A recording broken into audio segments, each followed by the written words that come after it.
Hi friends, నమస్తే అండి. ఈరోజు మహాశక్తివంతమైన దుర్గాదేవి అమ్మవారి జాతర చూసేద్దాం, వచ్చేయండి. ఈ అమ్మవారి జాతర ఇక్కడ ఆలయాన్ని పెట్టి ఈ ఆలయం పెట్టించిన రోజు అంటే అమ్మవారి విగ్రహం ప్రతిష్ఠించిన రోజు మహాజాతరగా చేస్తున్నారు. ఈ అమ్మవారిని 22 సంవత్సరాల క్రితం ఇక్కడ చక్కగా ప్రతిష్ఠించారు.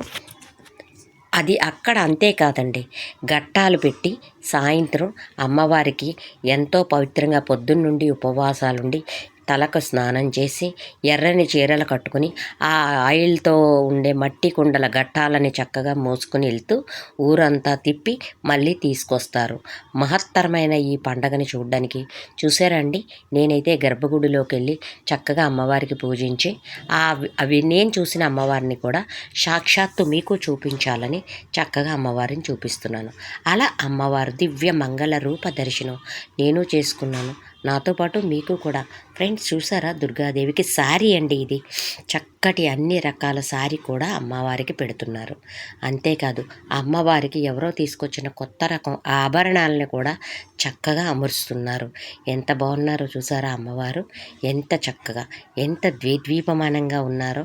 అన్ని రకరకాల అమ్మవారు మూగము చూస్తుంటే ఎంత పాదాభివం అంత అందంగా ఉందండి. ఈవిడైతే మాత్రం అమ్మవారికి బోనం తీసుకెళ్తూ అమ్మవారికి భోగం పెట్టిన తర్వాత ఆవిడ మీద అమ్మవారు పూనేరు. చూడండి ఎలా పూనేరు అమ్మవారు. ఆవిడ చాలా అంటే చాలా శక్తిగా పరుగులు పెడుతూ చక్కగా అమ్మవారి డాన్స్ చేసి సరి సమానంగా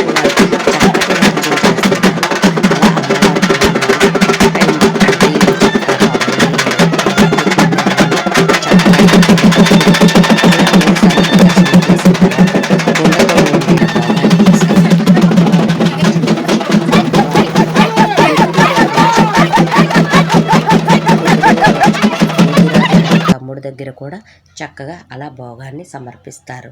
అలా భోగం మొత్తం అంటే అన్నాన్ని పప్పుని మాత్రమే ఉడకపెట్టి అమ్మవారికి భోగం సమర్పించి అందులో కొంచెం పసుపు బెల్లం ముక్క వేసి దానికి కొబ్బరికాయని కొట్టి ధూపాన్ని చూపించి నైవేద్యాన్ని స్వీకరించమ్మా అని చెప్తారు. అలా కొండ నిండా వండిన భోగాన్ని అమ్మవారికి సమర్పిస్తారు. అమ్మవారికి సారీ అయితే చూశారు కదండి, ఎన్ని రకాలు చక్కటి వాటితో సారీ. ఆ భోగానికి ధూప పసుపు కుంక నైవేద్యాలను చూపించి అమ్మవారికి తినమని చెప్తారు. అలా అమ్మవారికి చెప్పిన తర్వాత 5 నిమిషాలు అమ్మవారి ఆలయాన్ని మూసి పెడతారు. ఎందుకంటే అమ్మవారు పెట్టిన భోజనాన్ని ఆరగించాలి కదండి. అందుకని ఆ కాన్సెప్ట్తో చక్కగా అమ్మవారి ఆలయాన్ని ఒక్క 5 నిమిషాలు మూత పెట్టి ఉంచుతారు. శృతి స్మృతి పురాణానాం ఆలయం కరుణాలయం నమామి భగవత్పాదం శంకరం లోకశంకరం. అజ్ఞానాం జాహ్నవీ తీర్థం విద్యాతీర్థం వివేకం సర్వేషాం సుగదం తీర్థం భారతీ తీర్థమాశ్రగే. విద్యా వినయ సంపన్నం వేతరాగం వివేకనం వందే వేదాంత తత్వజ్ఞం విధిశేఖర భారతి సభాకల్పతరం వందే. మన విశాఖపట్నం నందు సత్యసాయి నగర్ అనే ఒక గ్రామంలో మొన్న 19వ తారీఖు నుంచి కూడా 22వ తారీఖు వరకు 20వ వార్షికోత్సవం శ్రీ విజయదుర్గ అమ్మవారి యొక్క వార్షికోత్సవాల కార్యక్రమాలు జరుగుతున్నాయి. ప్రతి సంవత్సరం కూడా ఈ యొక్క వార్షికోత్సవాలు ఘనంగా జరిపించుకుంటూ అమ్మవారి భక్తులందరికీ కూడా మనోకార్యాన్ని ఏదైతే మనసులో సంకల్పం ఉందో ఆ కార్యాన్ని సిద్ధించాలని భక్తుల్లో చాలా గట్టి కోరిక ఉంటుంది. ఆ కోరిక నెరవేర్చడానికి అమ్మవారు నేనున్నాను సుమా అని భక్తులకి అభయహస్తం వరదహస్తం రెండూ కూడా చేకూరుతుంది. అలాగే ఈ యొక్క వార్షికోత్సవాలు ఏంటంటే ఈ యొక్క ఆనవాయితీ ప్రకారంగా గ్రామ ఆనవాయితీ ప్రకారంగా పొద్దున్న లేచి నుంచి కూడా అమ్మవారికి ఉపచారాలు జరగడం, సాయంత్రం ఘటాలు ఊరేగింపు జరగడం, మళ్ళీ తదుపరి దైవ కార్యక్రమాలన్నీ పారాయణలు వేద పారాయణలు అన్నీ కూడా జరిపించడం జరుగుతుంది. ఈ మహత్తరమైన ఈ కార్యక్రమం కూడా భక్తులందరూ కూడా పాల్గొనడం, వారి యొక్క మనో అభీష్టాన్ని మనో కోరికను కూడా నిర్వర్తించాలని ఆ అమ్మవారు అనుగ్రహించడం ఇలాంటివన్నీ కూడా భక్తులకి చాలా నమ్మకం. కాబట్టి ఇక్కడ ఎవరైతే వస్తున్నారో వాళ్ళందరికీ కూడా సకల కోరికలు కూడా తీరుతాయని కూడా భక్తుల్లో ఎక్కడెక్కడ వాళ్ళు వచ్చి కూడా దర్శించుకొని గట్టి సంకల్పం కూడా. కాబట్టి ఈ యొక్క అమ్మలగన్నమ్మ ముగురమ్మను మూలకటమ్మ చాలా పెద్దమ్మ అన్నట్లుగా పెద్దమ్మ అందరికీ అమ్మాయి. కాబట్టి అమ్మకు మించిన దైవం ఏదీ లేదు సృష్టిలో.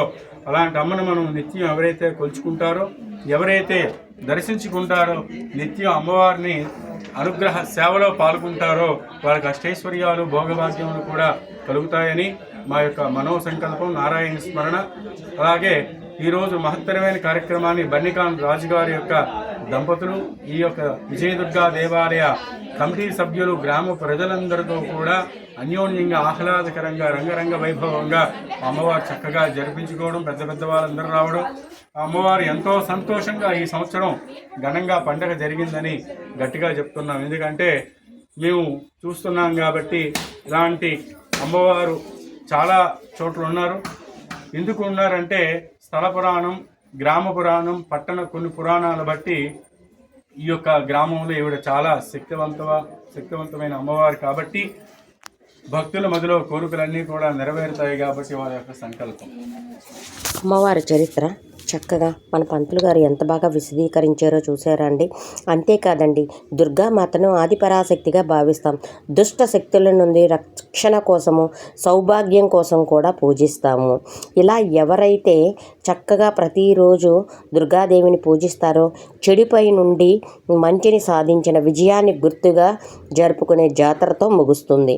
ప్రతిరోజు ప్రత్యేకమైన అలంకారంలో పూజలు మరియు అమ్మవారికి ఇష్టమైన నైవేద్యాలు సమర్పిస్తూ ఉంటారు. అసలు అమ్మవారు నిండైన రూపం చూస్తేనే ఎంత అందంగా, ఎంత ద్విద్వీపమానంగా ఉందండి.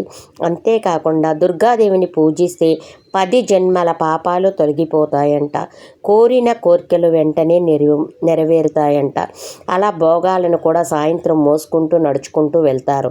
అలా ఎవరైతే భోగాన్ని మోసుకుని వెళ్తారో ఒక్కొక్కరికి ఒక్కొక్క సెకండ్ ఇస్తారు. ఎవరికి వాళ్ళు మనం కూడా తల మీద పెట్టుకొని 4 అడుగులు వేయొచ్చు.